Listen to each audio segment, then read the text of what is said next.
nous allons terminer l'anatomie de l'œil en parlant des milieux transparents. Donc, contrairement aux membranes de l'œil, les milieux transparents sont plutôt situés au centre de l'œil. Et s'ils sont transparents, c'est parce qu'ils ont pour fonction très importante, c'est de transmettre les rayons de lumière jusqu'à la rétine. Donc, on a vu que la rétine, c'est elle qui va transformer la lumière en influx nerveux. Bien, pour que ça marche, il faut que les rayons se rendent jusqu'à la rétine.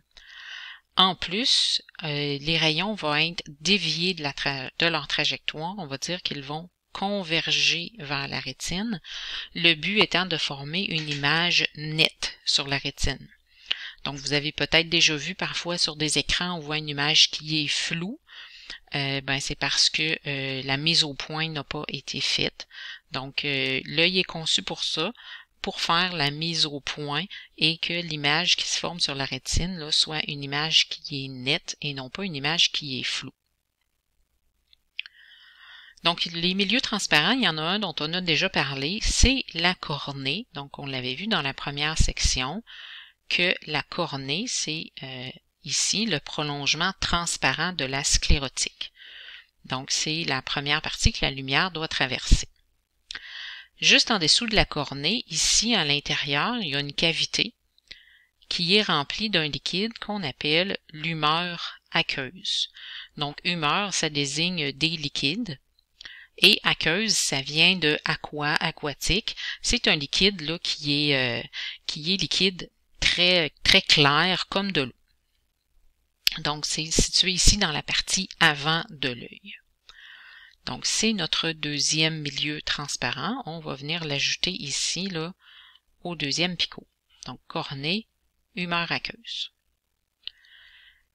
Après ça, il y a un troisième milieu transparent qui va être traversé par la lumière, qui est situé ici, donc le numéro 5, il s'agit du cristallin. Donc le cristallin, on va le voir plus en détail quand on va voir la physiologie de l'œil, c'est-à-dire comment que ça fonctionne. Donc le cristallin ici, c'est une lentille, donc il a un peu la forme d'une bille aplatie, puis le cristallin va avoir la capacité de changer de forme. Donc on voit que le cristallin est ici et il est attaché ici sur la rétine avec ce qu'on appelle des ligaments suspenseurs. Donc, vous n'allez pas en prendre ce terme-là, mais il est maintenu en place. Donc, il est tout juste derrière la pupille. Donc, troisième milieu transparent, le cristallin, on va venir l'ajouter ici également. Et il en reste un quatrième ici, un milieu transparent, qui est ce qu'on va appeler l'humeur vitrée. Donc, on avait un liquide qui remplissait ici la partie avant de l'œil. Il y en a un autre qui remplit la partie arrière de l'œil. On appelle ça l'humeur vitrée. Donc, l'humeur vitrée, ça a une texture un peu gélatineuse, un peu comme un blanc d'œuf, par exemple. Donc, ça a une certaine consistance, là, si on veut. L'humeur vitrée, elle est transparente, elle laisse passer la lumière, mais elle remplit aussi la cavité, puis c'est ça qui vient tenir la rétine en place. Parce qu'en fait, la rétine, elle n'est pas collée sur la choroïde, elle est simplement appuyée dessus, et c'est vraiment la pression de l'humeur vitrée qui fait que la rétine va tenir en place. Donc, dernier milieu transparent, on va venir l'ajouter ici dans notre tableau.